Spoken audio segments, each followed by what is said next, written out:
Hello everyone, hope you're doing well. Today we're going through an answers from the developers, but before we get started we do have a few little bits of news. So the first thing is the TEC Hub Discord is growing as usual, and we're also going to be doing some events for Christmas.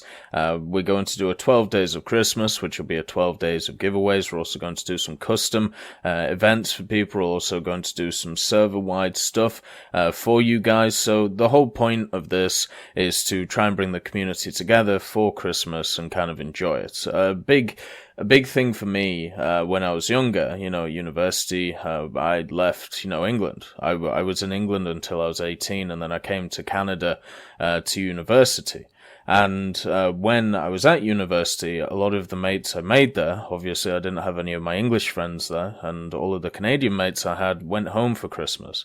So for me, a lot of the time, I ended up being there by myself. And it wasn't nice. I'll definitely put it that way. So I want to make sure that nobody else has that experience. So I want to create a place on the TEC Hub where if, you don't have anybody at Christmas, or even if you just want to hang out, there is a place for you there where you can talk to people. I'll make sure that I'm there a lot of the time, just, to actually show that there are people who you can just chat to about pretty much anything. But yeah, if you want to get interested in that, there is a link in the description to the Discord. We're also doing a Matilda tournament at the end of this month, and also a bunch of other stuff coming up, including some things for Remembrance Day on Sunday. We're also still selling the Remembrance Day merchandise. We've already raised a decent bit of money for charity, and the British Legion is who we are donating to. And if you want to purchase that, once again, links are in the description. So let's get into some of the news. The first bit is on the Remembrance Day, which is the 11th.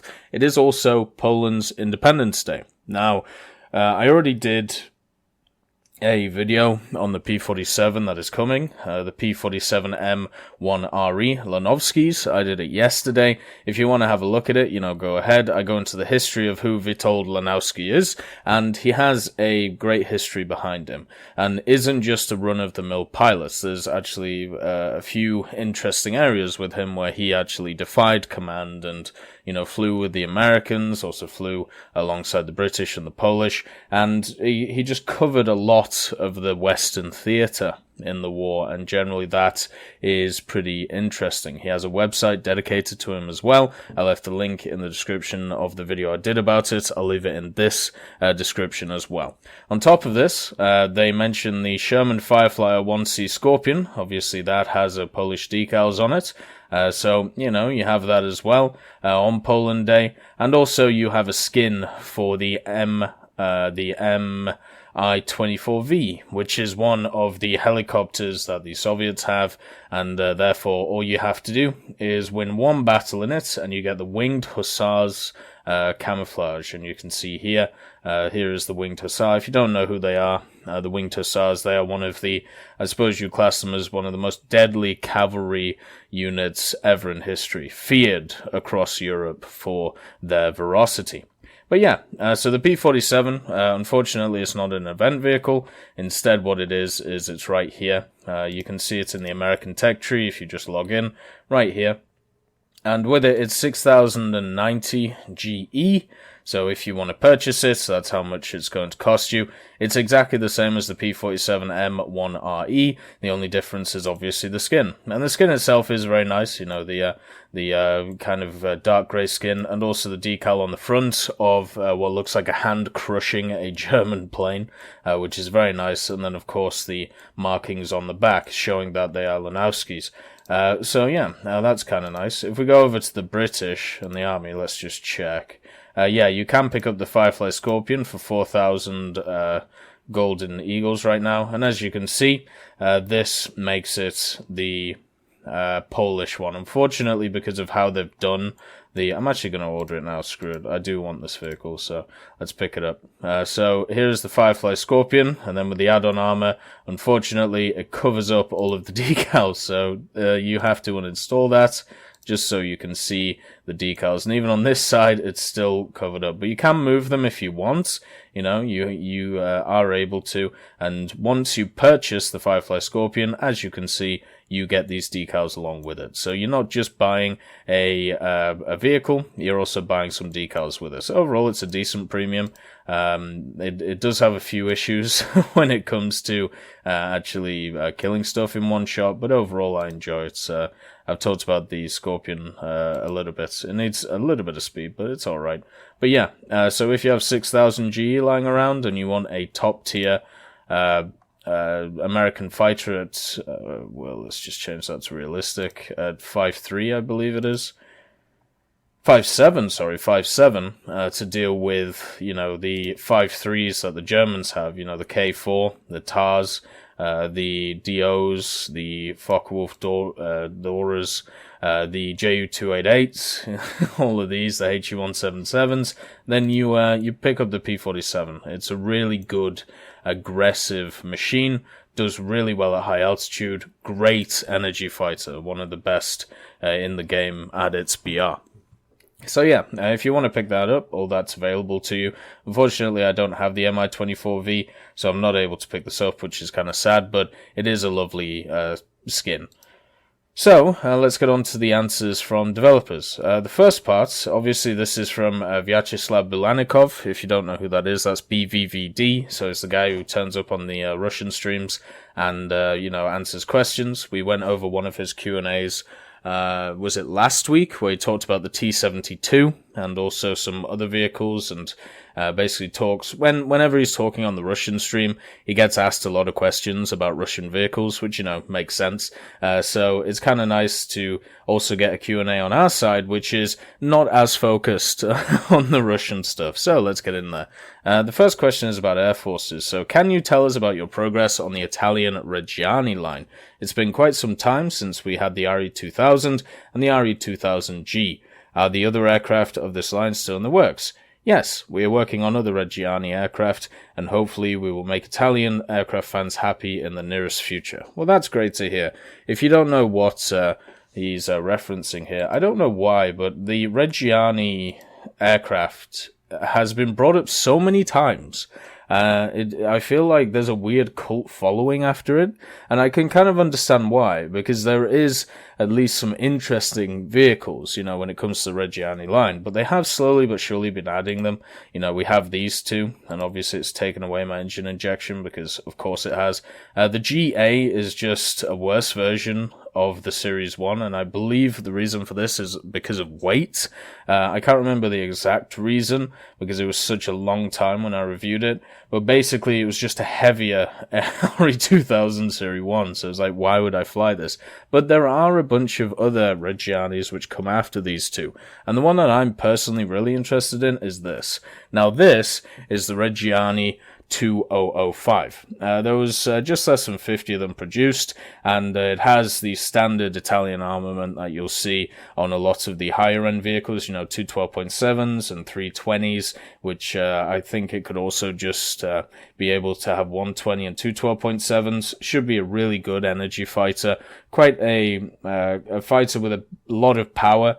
And one of the things that I think is fun about it is the fact that it should fly really nicely. I mean, we already have like the C205s and the C202s which fly really nicely, but this should be up there as well with power behind it.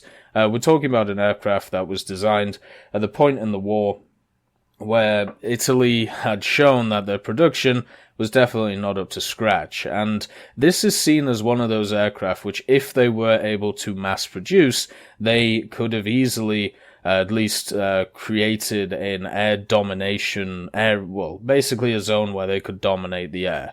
Now, obviously, this is kind of looking back in history and doesn't really take into account what the Allies were, actually planning at the time. But if it was produced in large numbers when it existed, it would have ruled the skies over where Italy was fighting. So that is the way to look at it. Will it actually do that in game? Probably not, because we don't live in World War II. And also in World War II, it wasn't able to do that because it wasn't massively mass-produced. So yeah, anyway, I think it would be really cool to see in the game. I know there's other Reggianis that people want to see, and I'm looking forward to them too. Do you plan more guided munitions like the HS-293 anti-ship missile or Allied Azon bomb? We do not exclude an opportunity that we will introduce more guided bombs as well as the ones mentioned above. So, one thing we've seen over the last year is the addition of the Fritz bomb. If you don't know what that is, I'll just show you real quick. If we go to the HE-177 Grief or one of the HE-111s, there we go. Let's just put it on and put it in here.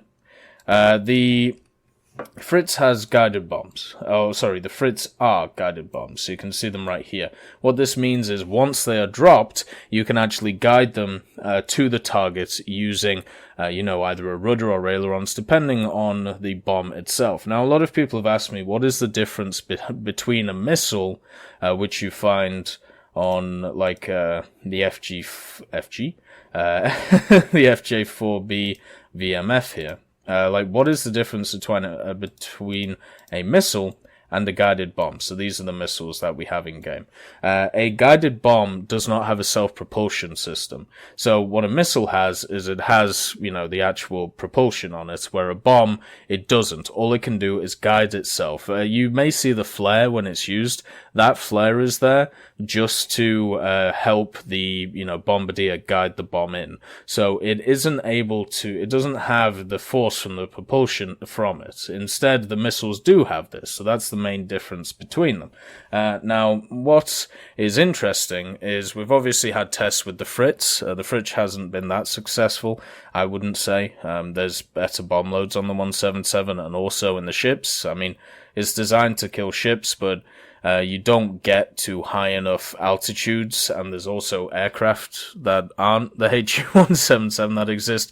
It's just a lot more beneficial just to take different bomb loads than it. Overall, I would say the concept works, like the mechanic works, but the question is how useful is it? And this is a problem that other mechanics such as the Shrag music ran into. Shrag music, if you don't know, it's when you have two sets of cannons, or two sets of guns. You have one looking forward, and the Shrag music is the one which is set at a diagonal at above the vehicle. Now, I should be able to show you it if I can remember which machine it is. But basically, what you have is a set of guns which are set above the machine designed to fire upwards. So here we go. As you can see on the Key 45 TIE, it has these two 20mm, and the idea of this is so you don't have to get up to bomber level, and instead you can hit it at an angle. Now, this is a really cool mechanic. It was added to the game years ago, but guess what? It's kind of useless. It's very hard to use it, and most of the time it's not even worth trying. Now, the Fritz bomb is worth it from a point of view where you can do a lot of damage to it compared to the Shrag music. The problem is there's just better options right now. So I don't know where we could find the options where the Fritz really fits. On top of this, the guided missiles, once they took away the camera on the FJ4Bs, they're still very good, but they're harder to use. So I would actually say that is also a success, because it gives the player once again a little bit more control to the missile, and it doesn't make them overpowered. Now we're running into what the FJ4Bs had when they were released as gifts in helicopters, where we have the visual guided system. So yeah. I'm waiting for the day when AH-1Zs and Mi-35Ms are ruling and everybody is having a real big go at them. I'm sure it'll come soon. Anyway, that's basically what a guided bomb is and a missile is, what we have in game right now. These are the ones which are talked about. So the HS-293 anti-ship missile is this machine. I believe it is German made, and then the other one is this big man. So this is the Azon bomb. And if you want to know how this works, you can see here that it has the ailerons, it has the flare, so as I said, the people can actually see where it's aiming.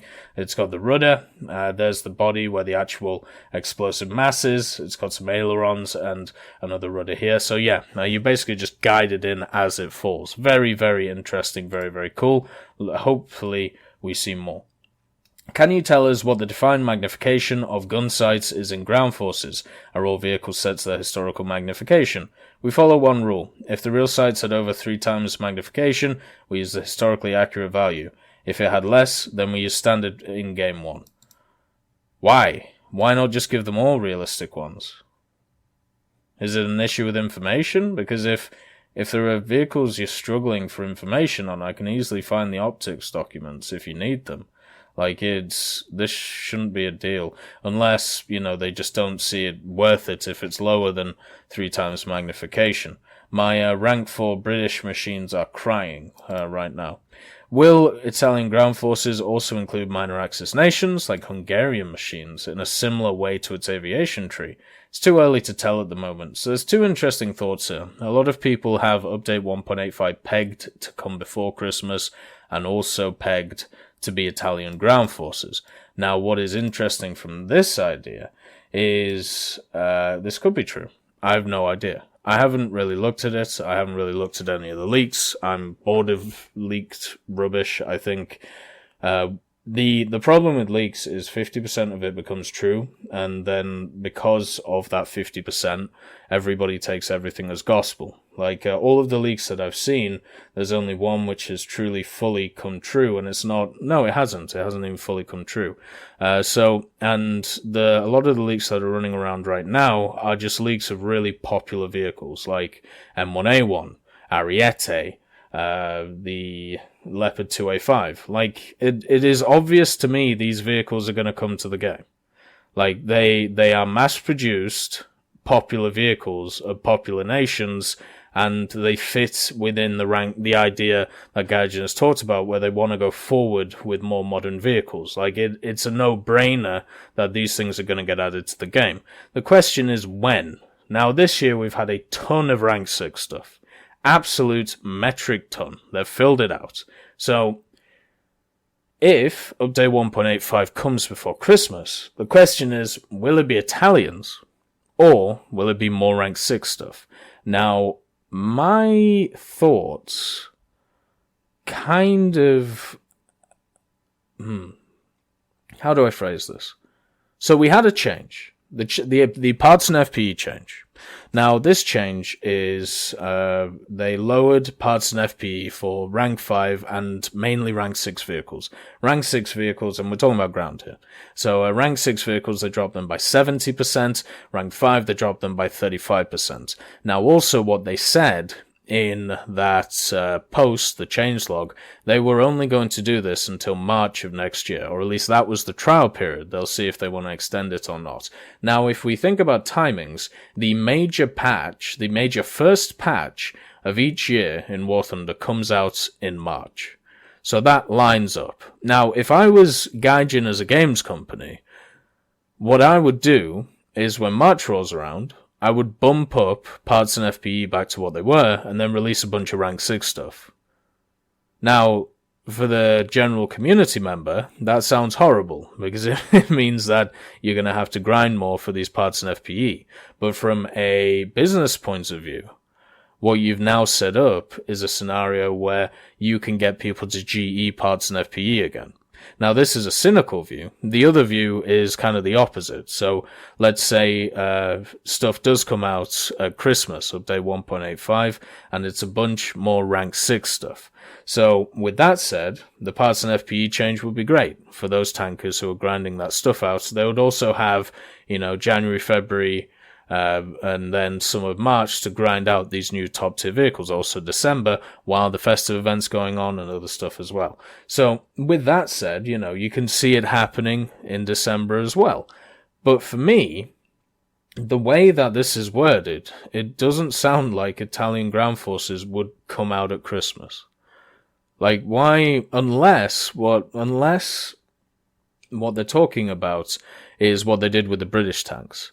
So if you remember back in the day, when they did, I think it was the Royal Armour patch, they released the premiums first, and they released them over the Christmas period. Now, they did this to obviously make some money, and, so Christmas presents and all of this stuff, and then they released the British tree after Christmas, in the next major patch. And they did, and then so you could buy the premiums before the tree was out, but you knew the tree was coming because they said so.